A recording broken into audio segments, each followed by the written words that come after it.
Bihar STET 2025 paper 1 और paper 2 देने वाले हमारे सभी साथियों का हमारे इस YouTube channel open study area पर हार्दिक अभिनंदन है।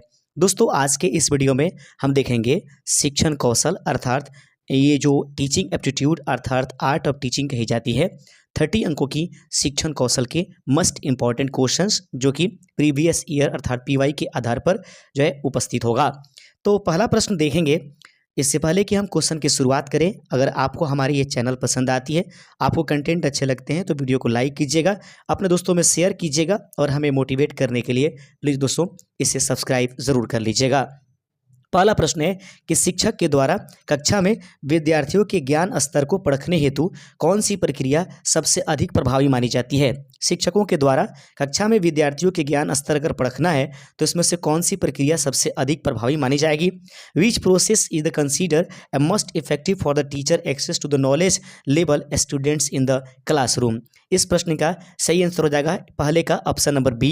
इसको बोलते हैं फॉर्मेटिव मूल्यांकन। याद रखेंगे, फॉर्मेटिव जो आपके पास इवैल्यूएशन है जिसको निरंतर हम लोग ये कहते हैं परख कहते हैं, वो जरूरी है किसी विद्यार्थी की कक्षा में उसके ज्ञान स्तर को जांचने के लिए। यानी कि इसके बारे में दोस्तों कहा जा रहा है कि यह विद्यार्थियों के निरंतर प्रगति का आकलन करता है जिसे फॉर्मेटिव मूल्यांकन के नाम से जाना जाता है।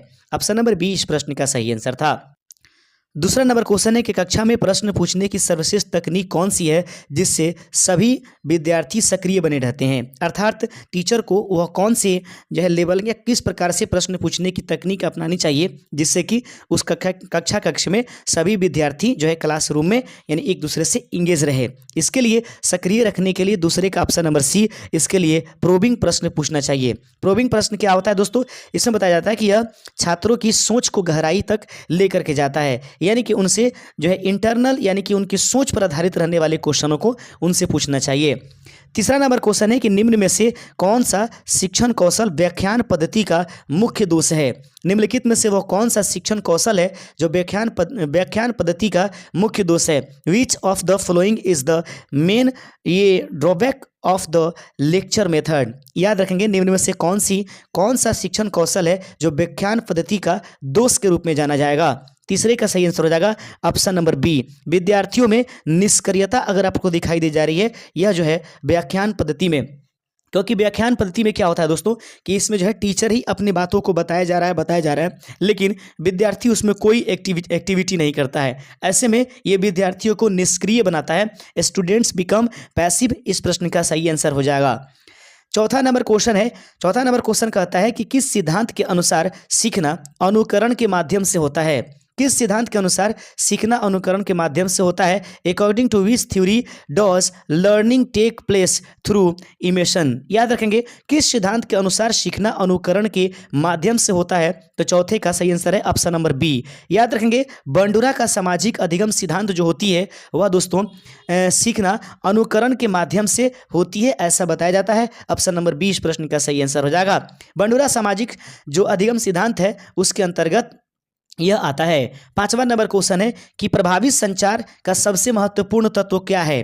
प्रभावी संचार का सबसे महत्वपूर्ण तत्व क्या है। What is the most important element of the effective communication. प्रभावी संचार का सबसे महत्वपूर्ण तत्व निम्नलिखित में से क्या है। पांचवे का सही आंसर हो जाएगा ऑप्शन नंबर आपके सामने बी। याद रखेंगे, प्रभावी संचार का सबसे महत्वपूर्ण तत्व है फीडबैक। ऑप्शन नंबर बी इस प्रश्न का सही आंसर हो जाएगा। अगला प्रश्न देखते चलते हैं। छठा नंबर क्वेश्चन आपके स्क्रीन पर ये रहेगा। हम थोड़ा छोटा कर देते हैं ताकि सभी ऑप्शंस आसानी पूर्वक आपके स्क्रीन पर आ जाए। छठा नंबर क्वेश्चन है कि जब शिक्षक अपने शिक्षण को विद्यार्थी की आवश्यकता के अनुसार समायोजित करता है तो इसे क्या कहते हैं। जब कोई शिक्षक अपने शिक्षण की जो ये है प्रक्रिया है उसको विद्यार्थी की आवश्यकता के अनुसार समायोजित कर ले तो इसके लिए हम लोग इसमें से निम्नलिखित में से कौन सी विधि उसको कहेंगे। छठे का प्रश्न का सही आंसर हो जाएगा ऑप्शन नंबर बी, उसको अनुकूलित शिक्षण अर्थात एडप्टिव टीचिंग के नाम से जाना जाएगा। जब शिक्षक अपने शिक्षण को विद्यार्थी की आवश्यकता के अनुसार अपने आप को समायोजित करके उसको पढ़ाए तो ऐसे में इसको अनुकूलित शिक्षण अर्थात एडप्टिव टीचिंग के नाम से जाना जाएगा। अगला प्रश्न आपके सामने है, 7वां नंबर प्रश्न को देखिएगा, थोड़ा सा और छोटा करने की आवश्यकता पड़ गई है। बहुत इंपॉर्टेंट क्वेश्चन है, इसलिए थोड़ा छोटा किया गया। दोस्तों देख लीजिएगा, निम्न में से कौन सा माइक्रो टीचिंग का सही क्रम है? निम्नलिखित में से वो कौन सी है जिसको माइक्रो टीचिंग का सही क्रम माना जाएगा? विच of the following is the correct sequence of micro teaching? तो माइक्रो टीचिंग में सबसे पहले दोस्तों जरूरत होती है कि हम योजना तैयार करें। योजना तैयार करने के बाद हम शिक्षण कराएं, शिक्षण के बाद क्या करें? फीडबैक करें। पहली चरण खत्म, पुनः योजना बनाएं, पुनः शिक्षण कराएं, फीडबैक दें। याद रखेंगे। तो इस प्रकार से जो है 1 2 3 4 5 6 चरणों में माइक्रो टीचिंग खत्म हो जाती है और 5 6 के 30 अर्थात 30 मिनट के समय में सब कुछ निपटा देने होते हैं। ऑप्शन नंबर ए इस प्रश्न का सही आंसर है। सबसे पहले योजना, फिर शिक्षण, फिर फीडबैक, पुनः योजना, पुनः शिक्षण और अंत में पुनः फीडबैक ली जाती है। अगला क्वेश्चन देख लीजिएगा, 8वां नंबर क्वेश्चन आपको थोड़ा सा बड़ा कर देते हैं ताकि अब स्पेस अधिक से अधिक है। ब्लैक बोर्ड स्किल का मुख्य उद्देश्य क्या है? What is the main objective of the black board skill? Black board skill का मुख्य उद्देश्य क्या है? 8वें नंबर प्रश्न का सही आंसर हो जाएगा ऑप्शन नंबर बी, दृश्य स्पष्टता। याद रखेंगे, ब्लैक बोर्ड स्किल का मुख्य उद्देश्य क्या है? 8वें का ऑप्शन नंबर बी, दृश्य स्पष्टता, यानी कि विजुअल क्लियरिटी उसमें ब्लैक बोर्ड का मुख्य उद्देश्य माना जाता है। अगला क्वेश्चन देख लीजिएगा, 9वां नंबर क्वेश्चन आपके सामने है कि अधिगम में फीडबैक किस सिद्धांत से संबंधित है? अधिगम में फीडबैक किस सिद्धांत से संबंधित माना जाएगा? 9वें नंबर प्रश्न का सही आंसर है ऑप्शन नंबर ए। अधिगम में फीडबैक किस सिद्धांत से संबंधित है? तो ऑपरेटिंग जो कंडीशनिंग होती है वो अधिगम में फीडबैक के सिद्धांत से संबंधित है। 9वें नंबर प्रश्न का ऑप्शन नंबर ए इस प्रश्न का सही आंसर हो जाएगा। 10वां नंबर क्वेश्चन देख लीजिएगा, प्रश्न कहता है कि कक्षा में विद्यार्थियों की जिज्ञासा बढ़ाने के लिए शिक्षक को क्या करना चाहिए? कक्षा में विद्यार्थियों की जिज्ञासा बढ़ाने के लिए निम्नलिखित में से एक शिक्षक को क्या करना चाहिए? What should a teacher do to increase students जो क्रिएटिविटी इन द क्लासरूम? इस प्रश्न का सही आंसर है 10वें का ऑप्शन नंबर बी, वास्तविक जीवन से जोड़ना चाहिए। कक्षा में विद्यार्थियों की जिज्ञासा बढ़ाने के लिए शिक्षक को चाहिए कि उसको अपने उदाहरणों को वास्तविक जीवन से जोड़ कर पढ़ना चाहिए। Relate with the real life situations उसके सामने रखी जाएगी। ऐसे में विद्यार्थियों में जिज्ञासा उत्पन्न हो जाएगी। आप देख रहे हैं open study area YouTube channel पर बिहार स्टेट 2025 के लिए मस्ट इंपॉर्टेंट शिक्षण कौशल अर्थात आर्ट ऑफ टीचिंग के महत्वपूर्ण प्रश्नों को। दोस्तों हम यहां पर आपको रोकेंगे महज 10 से 20 सेकंड के अंदर के लिए। यदि आप हमारे इस चैनल से जुड़े हुए हैं और आप STET का एग्जाम्स देने वाले हैं, पेपर 1 हो या पेपर 2, और आपको GK GS और शिक्षण कौशल की अगर आपको नोट्स की ज़रूरत है, यानी तो हमारी यूट्यूब चैनल आपको ई बुक के रूप में, PDF के रूप में यह 2 नोट्स आपको प्रदान करती है, जिसका स्क्रीन पर आपको ये इमेज दिखाई दे रहा है। एक है GK GS का और दूसरा है शिक्षण कौशल का। दोनों ये ई बुक जो होगा दोस्तों PDF के रूप में आपको हमारे दिए गए इस व्हाट्सअप नंबर पर 130 रुपये में सेंड किया जाएगा। अगर आप इसको लेना चाहते हैं और अल्प समय में आप अपनी तैयारी मुकम्मल कर लेना चाहते हैं तो ज़रूरी है कि आप हमारे दिए गए इस व्हाट्सएप नंबर से आप इसे परचेज कर सकते हैं। आइए बढ़ते चलते हैं 11वें नंबर क्वेश्चन की तरफ। 11वां नंबर क्वेश्चन आपके सामने है कि डिमोन्स्ट्रेशन मेथड का उपयोग किस प्रकार के विषयों के लिए सर्वाधिक उपयुक्त मानी जाती है? डिमोन्स्ट्रेशन मेथड का उपयोग किस प्रकार के विषयों के लिए सबसे अधिक उपयुक्त मानी जाएगी? 11वें का सही आंसर हो जाएगा ऑप्शन नंबर बी, व्यवहारिक विषय अर्थात प्रैक्टिकल सब्जेक्ट्स के लिए डिमोन्स्ट्रेशन मेथड का उपयोग सबसे ज़्यादा उपयुक्त मानी जाती है। अगला क्वेश्चन 12वां नंबर क्वेश्चन है कि लेसन प्लान का मुख्य उद्देश्य क्या है? लेसन प्लान का मुख्य उद्देश्य क्या है? 12वें का सही आंसर है ऑप्शन नंबर बी, शिक्षण को व्यवस्थित करना। ये जो है दोस्तों लेसन प्लान का मुख्य उद्देश्य होता है। Organising teaching systematically, that is the main purpose of the lesson plan. Option number B is the right answer of the 12th number question. My dear friends, now we are on the 13 number question. 13वां number question है, यदि कक्षा में लगातार शोर हो रहा है तो शिक्षक को क्या करना चाहिए? If there is the continuous noise in the class, what should a teacher do? यदि कक्षा में लगातार शोर हो रहा है तो एक शिक्षक को क्या करना चाहिए? 13वें का सही आंसर है कारण का पता लगाना और समाधान करना, ये उसके ऊपर आप निर्भर करेगा। ऑप्शन नंबर सी इस प्रश्न का सही आंसर है। सीखने की सर्वश्रेष्ठ प्रक्रिया क्या है? What is the best process of the learning? याद रखेंगे 14 नंबर प्रश्न का सही आंसर है ऑप्शन नंबर बी। सीखने की सबसे बेहतर प्रक्रिया जो होती है दोस्तों वह है करके सीखना, लर्निंग बाय डूइंग। आगे बढ़ते चलते हैं। 15वां नंबर क्वेश्चन आपके सामने है कि निम्न में से कौन सा शिक्षण कौशल नहीं है? Which of the following is not a teaching skill? याद रखेंगे 15 नंबर प्रश्न का सही आंसर है ऑप्शन नंबर सी, समय का प्रबंधन करना। यह जो है शिक्षण कौशल नहीं है। 15 का ऑप्शन नंबर सी, समय का प्रबंधन। वरना ब्लैक बोर्ड पर लेखन, सुदृढ़ीकरण कौशल और व्याख्यान कौशल ये सभी के सभी शिक्षण कौशल का हिस्सा माना जाता है, बल्कि समय प्रबंधन शिक्षण कौशल का कोई हिस्सा नहीं होता है। अगला नंबर क्वेश्चन आपके सामने है 16 नंबर की कंस्ट्रक्टिव अप्रोच के अनुसार शिक्षक की भूमिका क्या है? According to the constructive approach what is the role of a teacher? Constructive approach के अनुसार शिक्षक की भूमिका क्या है? 16 नंबर प्रश्न का सही आंसर है ऑप्शन नंबर बी, मार्गदर्शक और सहायक प्रदान करना। यह कंस्ट्रक्टिव अप्रोच के अनुसार एक शिक्षक की मुख्य भूमिका मानी जाती है। 17 नंबर क्वेश्चन है कि किस सिद्धांत में एस आर बॉन्ड का प्रयोग होता है? किस सिद्धांत में एस आर बॉन्ड का प्रयोग किया जाता है? Which theory uses to the concept of the S R bond? 17 नंबर प्रश्न का सही आंसर है ऑप्शन नंबर ए, थर्नाइड का सिद्धांत। किस सिद्धांत में एस आर बॉन्ड का प्रयोग किया जाता है? तो थर्नाइड के सिद्धांत में एस आर बॉन्ड का प्रयोग किया जाता है। 18 नंबर क्वेश्चन आपके सामने है कि maxim of teaching known to unknown का अर्थ क्या है? What does the maxim of teaching known to unknown? यानी कि ज्ञानता से अज्ञानता की तरफ के लिए ये पढ़ाई जाने वाली जो टीचिंग रोलिंग होती है यह किसके लिए अंतर्गत आएगी? 18वें नंबर प्रश्न का सही आंसर है ऑप्शन नंबर बी, शिक्षक को परिचित विषय से अपरिचित विषय को पढ़ाने को की ओर पढ़ाना चाहिए, वो मैक्सिम ऑफ द टीचिंग के रूप में जानी जाएगी। नॉन टू अननोन के तहत परिचित विषय से अपरिचित विषय के बारे में बताना। अगला क्वेश्चन है प्रश्न 19 नंबर है कि स्कैफोल्डिंग का मुख्य उद्देश्य क्या है? What is the main purpose of the scaffolding? याद रखेंगे 19 नंबर प्रश्न का सही आंसर है ऑप्शन नंबर बी, विद्यार्थियों को अस्थायी सहायता प्रदान करना। ये जो स्कैफोल्डिंग का मुख्य उद्देश्य मानी जाती है।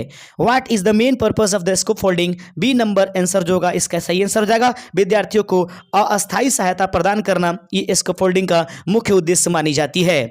20वां नंबर क्वेश्चन आपके सामने है और प्रश्न कहता है कि ब्लूम्स टेक्सोनॉमी में सबसे उच्च स्तर कौन सा है? ब्लूम्स के टेक्सोनॉमी में सबसे उच्च स्तर कौन सा है? Which is the highest level in the Bloom taxonomy? Bloom's के टेक्सोनॉमी में सबसे उच्च स्तर कौन सा है? 20वें का सही आंसर हो जाएगा ऑप्शन नंबर डी, निर्माण क्रिएटिंग करना ब्लूम्स के टेक्सोनॉमी में सबसे उच्च स्तर के रूप में मानी जाती है वर्तमान समय के अनुसार। 21 नंबर क्वेश्चन है कि फीडबैक का उद्देश्य क्या होता है? बड़ा ही शानदार क्वेश्चन है कि फीडबैक का उद्देश्य निम्नलिखित में से क्या है? 21 का सही आंसर है ऑप्शन नंबर बी, शिक्षण प्रक्रिया में सुधार करना। फीडबैक का उद्देश्य क्या है? शिक्षण प्रक्रिया में सुधार करना फीडबैक का मुख्य उद्देश्य मानी जाती है। 22वां नंबर क्वेश्चन आपके सामने है और प्रश्न कहता है कि डायग्नोस्टिक इवैल्यूएशन का मुख्य उद्देश्य क्या है? What is the main purpose of the diagnostic evaluation? इस 22 नंबर प्रश्न का सही आंसर है अधिगम कठिनाइयों का पता लगाना जो है डायग्नोस्टिक इवैल्यूएशन के मुख्य उद्देश्य मानी जाती है। अगला क्वेश्चन है 23 नंबर प्रश्न कहता है कि इफेक्टिव क्लासरूम कम्युनिकेशन का सबसे बड़ा अवरोधक क्या है? प्रश्न है कि इफेक्टिव क्लासरूम कम्युनिकेशन का सबसे बड़ा अवरोधक निम्नलिखित में से क्या माना जाएगा? 23 नंबर प्रश्न का सही आंसर है शोर और व्यवधान। इफेक्टिव क्लासरूम कम्युनिकेशन का सबसे बड़ा अवरोधक जो है शोर और व्यवधान करना, नॉइज एंड डिस्टर्बेंस इस प्रश्न का सही आंसर हो जाएगा।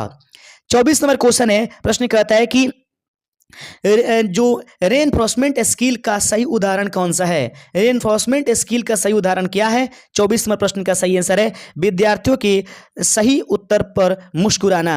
रेनफोर्समेंट स्किल का मतलब होता है विद्यार्थियों के सही उत्तर पर मुस्कुराना। 24 का ऑप्शन नंबर ए इस प्रश्न का सही आंसर हो जाएगा।